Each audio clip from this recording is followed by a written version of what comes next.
হিজড়া সেজে ট্রেনের মধ্যে এসে সবার থেকে জবরদস্তি টাকা আদায় করছে। তো অ্যাকচুয়ালি হিজড়াই না, লেডিস হয়। তো ট্রেনের মধ্যে এসে সবার কাছে জবরদস্তি টাকা আদায় করছে। তো যে মানে মানা করছে তার মানে পেছনে সুই চুবাই দিচ্ছে জবরদস্তি। তো দেখো সিনটা খালি তোমাদেরকে দেখাচ্ছি।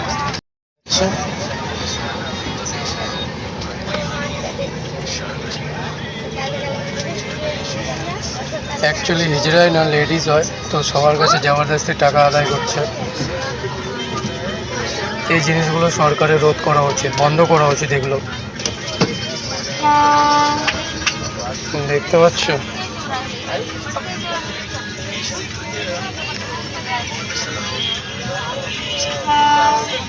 আবার এসে বলছে যে খুশি খুশি দিয়ে দে 10 টাকা 20 টাকা, বলছে তাড়াতাড়ি করে। এবার খুশি খুশি দেবো, তোদেরকে কেন দেবো? 10 টাকা 20 টাকা দিলে সেটা ভগবানের মন্দিরে দান করো।